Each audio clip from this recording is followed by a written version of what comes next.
This is the Underground Minister. I want to talk about the divisions going on in the United States right now with the Trump and the Democrats. It's unfortunate that we are a house that is divided, and we definitely will only fail. Part of the problem, what I see is, although I'm a Republican, I don't always go along with everything that they say, and I don't agree with what the Democrats do either. My thing is, if someone chooses to express themselves in their support for their candidate, let them do so. Leave them alone, be it a Democrat or a Republican. No one should attack anyone. I thought we had those days were over with during the civil rights movements. You should always be able to have the freedom to do what you want to do. This is the United States, the greatest country in the world. We should be able to walk, think, speak freely, of course, with discretion and decency. And the biggest thing is that we're forgetting that God placed us under this country, this magnificent country, for love. Here I am, I'm biracial, so I'm black and white, and I see both points of view, even as I'm watching the Newman Raja case today and watching him getting sentenced for killing Corey Jones. And I struggle with, was it really that the intention for him to kill him was he was black, or just the fact that he's a black man, period, and he was racist? I didn't see the racist part. I did see where he made huge mistakes, not identifying himself as a police officer. Here in the United States, we have so much tyranny going on right now, especially with black men. The biggest thing that bothered me so much with black men is that seeing them killed constantly, all the time, by the police. Some are justified and some aren't. And if I named the ones I felt justified and the ones that aren't, it'd probably be a big deal. But the fact is that we're not taking the time to remember who we are as Christians. And I'm even amazed that the churches are not speaking up loudly enough for racism. The white churches I've been in, the black churches I've been in, I hear nothing about these things going on. Our community is suffering because of why?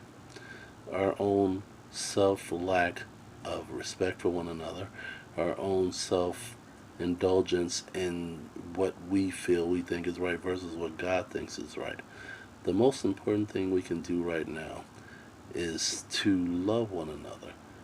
Speak to one another in kindness, whether you disagree or don't disagree with someone's doctrine, or you don't agree or disagree with someone's politics. The biggest thing God placed us on is love. That is the biggest thing in the Bible. Now, as for the Democrats, I love everybody. I don't care who you are. Looking at this intense racist about to brew up against Donald Trump. Donald Trump, hey, what can you say? I was watching some things about him on a channel with black people and the things he's been doing with them, and none of it was televised on major TV. You had to go on YouTube to find it. And it's so sad that the media is not showing this about this man. If this man was clearly racist, surely he wouldn't have a Jewish person in his family. Surely he wouldn't be helping black people. Surely if he was such a feminist, he wouldn't have women in major roles in his campaign. Kellyanne Conway, Sarah Sanders. I look at all these things as a man in general. Whether I'm black or white, I look at him as just a man. He is here to enact the will of God, and whatever God chooses, so be it. Let it be. But let freedom be in this country still, that you have the freedom to do what you want to do. We all make mistakes in this world. People talk to me about Trump, well, he grabbed somebody's vagina. Okay, I've grabbed somebody's vagina before. I've made mistakes and said stupid things. I look at a lot of the injustice on the other side of the Democrats, where a lot of them should be jailed, and this is clearly true. If it was just a regular old person, we'd be stuck in jail for some of the crimes that are being committed right now. I'm not saying Trump's an angel, because he's not. But as far as what I can see, the economy is doing great. Everything is working out just fine. If we ever decide to pull together, and I think this is the biggest thing I wish for him, is that he would not be so quick to insult him, but okay, let's reach across the aisles, pull together, and try to make things happen. But this is not going to work when you have constant fighting and bickering from the Democratic side. Either way, we're going to lose because we're not coming together. There's so much more I want to say, but I just kind of wanted to let this out of me because it's been sitting for a while and brewing. As a man of God, and again, I call myself the underground minister because I don't always agree with everything even going on in the churches. What I'm looking for is a life of Christ for others and the love that we should be sharing with one another, whether you're a Democrat, whether you're a Republican. That is so much more important in this world right now. This time is short.